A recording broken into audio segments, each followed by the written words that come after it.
जय हिंद मित्रांनो. एक्झाम जागर या एज्युकेशन यूट्यूब प्लॅटफॉर्मवर तुम्हा सर्वांचं पुन्हा एकदा स्वागत आहे. मित्रांनो, या आधीच्या सत्रामध्ये तुमच्यासाठीचा प्रश्न होता, ICC men's T20 cricketer of the year 2023 हा पुरस्कार कोणी पटकावला आहे?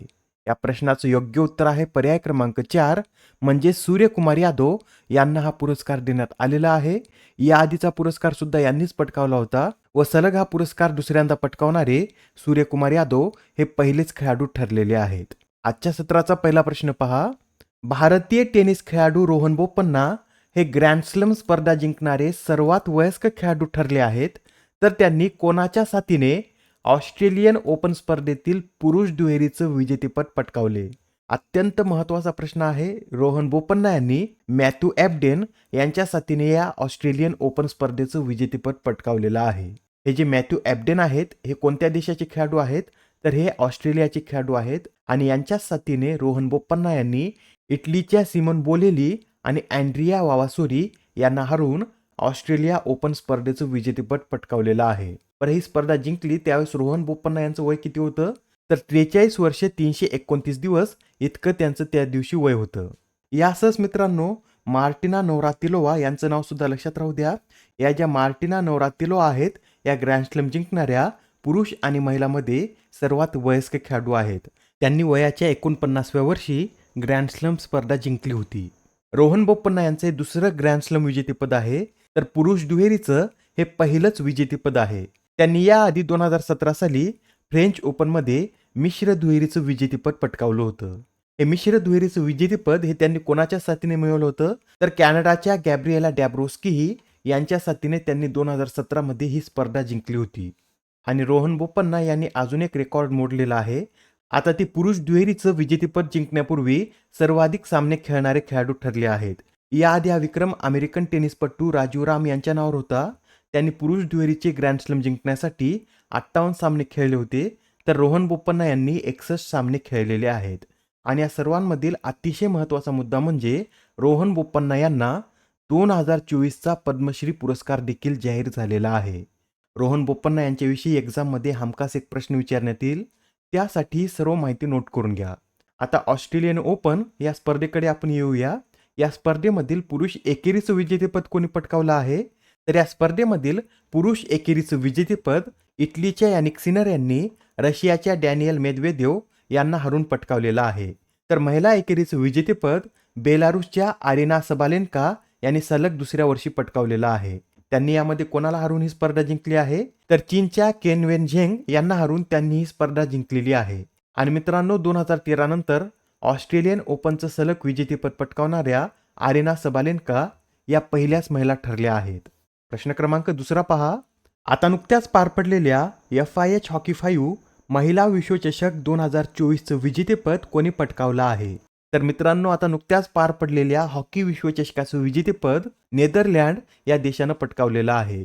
नेदरलँडच्या महिला संघाने अंतिम सामन्यात आपल्या भारतीय महिला संघांना हरवून ही स्पर्धा जिंकलेली आहे. ही जी स्पर्धा आहे ही या फॉर्मॅटमध्ये प्रथमच आयोजित करण्यात आली होती व या स्पर्धेचं आयोजन ओमानमधील मस्कट येथे करण्यात आलं होतं. या स्पर्धेत एकूण किती संघ सहभागी होते? तर या स्पर्धेत एकूण 16 संघ सहभागी होते. या स्पर्धेमध्ये जे इतर पुरस्कार देण्यात आले आहेत ते सुद्धा नोट करून घ्या. सर्वोत्कृष्ट गोलरक्षकाचा पुरस्कार पोलंडच्या मार्टा कुचार्स्को यांना देण्यात आला आहे. सर्वोत्कृष्ट यंग प्लेअरचा पुरस्कार भारताच्या दीपिका सोरेंग. सर्वाधिक स्कोररचा पुरस्कार टेरेसा व्हियाना यांना देण्यात आला आहे. यांनी या स्पर्धेमध्ये एकूण 19 गोल केले आहेत. तर सर्वोत्कृष्ट खेळाडूचा पुरस्कार नेदरलँडच्या नूर दे बात यांना देण्यात आलेला आहे. तर या विश्वचषकात तिसरं स्थान कोणी पटकावलं आहे? तर पोलंड या देशाने या चषकात तिसरं स्थान पटकावलेलं आहे. आणि मित्रांनो, भारताच्या उत्तम कामगिरीसाठी हॉकी इंडियाने प्रत्येक खेळाडूला 3 लाख रुपये तर प्रत्येक सपोर्ट स्टाफ सदस्याला 1.5 लाख रुपयाचं बक्षीस सुद्धा जाहीर केलेलं आहे. नेक्स्ट क्वेश्चन पहा. 69व्या फिल्मफेअर पुरस्कारांमध्ये लाईफ टाईम अचिव्हमेंट अवॉर्डने कोणाला सन्मानित करण्यात आले?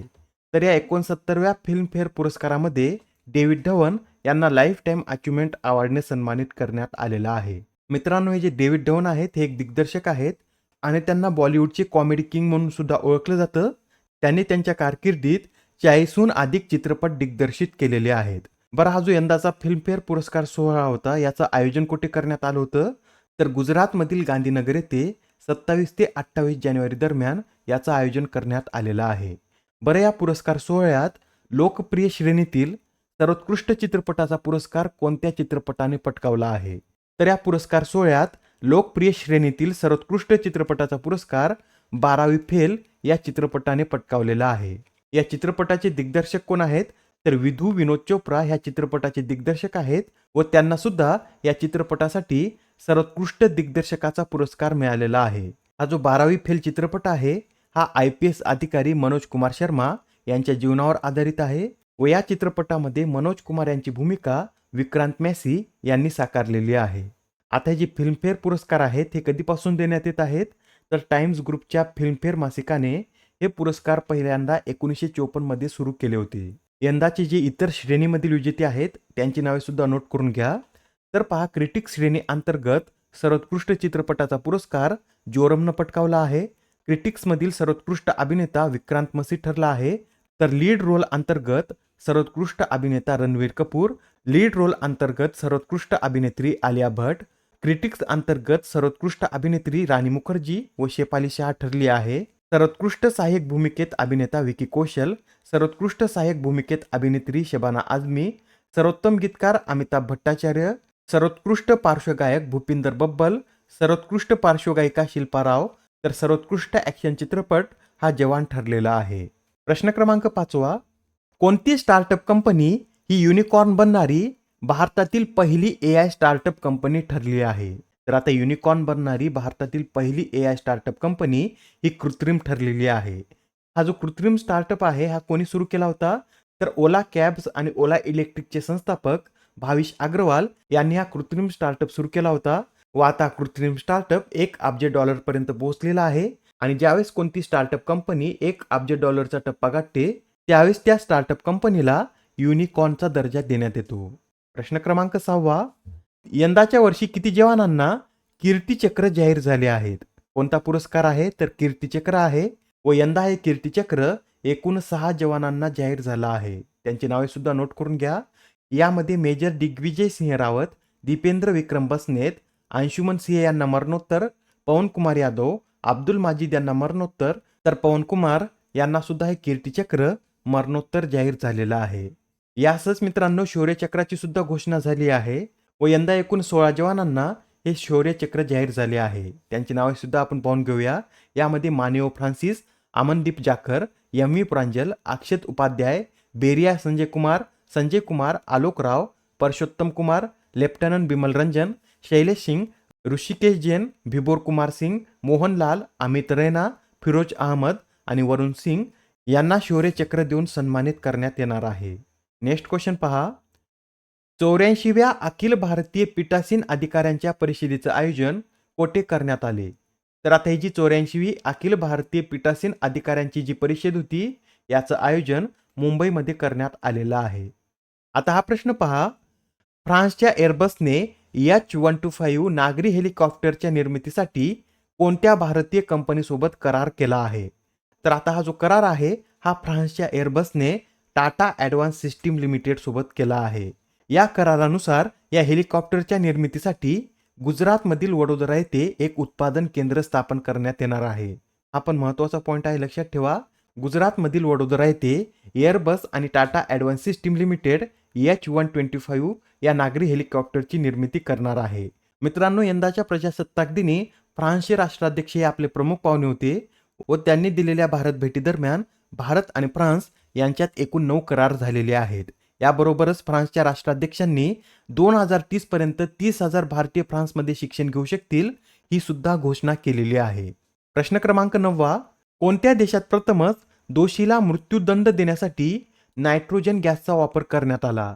या प्रश्नाचं योग्य उत्तर आहे पर्याय क्रमांक 4, म्हणजेच अमेरिका या देशामध्ये दोषीला मृत्यूदंड देण्यासाठी नायट्रोजन गॅसचा वापर करण्यात आलेला आहे. आजच्या सत्रामधील शेवटचा प्रश्न पहा, यंदाचा जागतिक कुष्ठरोग दिन कधी साजरा करण्यात आला? तर आता यंदाचा जागतिक कुष्ठरोग दिन हा 28 जानेवारी रोजी साजरा करण्यात आलेला आहे. मित्रांनो, हा जो जागतिक कुष्ठरोग दिन आहे हा प्रत्येक वर्षी जानेवारी महिन्याच्या शेवटच्या रविवारी साजरा केला जातो व यंदाचा रविवार 28 तारखेला होता. त्यासाठी यावर्षी 28 जानेवारी रोजी जागतिक कुष्ठरोग दिन साजरा करण्यात आलेला आहे. या जागतिक कुष्ठरोग दिनाची थीम काय होती? तर बीट लेप्रेसी अशी यावेळेसची या दिवसाची थीम होती. यासहज हे सुद्धा नोट करून घ्या. 27 जानेवारी रोजी नॅशनल जिओग्राफिकल डे साजरा करण्यात येतो. आजच्या सत्रामधील तुमच्यासाठीचा प्रश्न पहा. शिक्षणात बहुभाषिकतेला प्रोत्साहन देण्यासाठी भारत सरकारने कृत्रिम बुद्धिमत्ता आधारित कोणते ॲप लॉन्च केलं आहे? आता या प्रश्नाचं उत्तर कमेंटमध्ये देण्याचा प्रयत्न करा. उत्तर चुकलं तरी काय हरकत नाही, कारण ज्यावेळेस तुम्हाला या प्रश्नाचं योग्य उत्तर माहित होतं त्यावेळेस हा प्रश्न तुमच्या दीर्घकाळापर्यंत लक्षात राहतो. तर आता पुढच्या सत्रामध्ये पुन्हा भेटूया. धन्यवाद.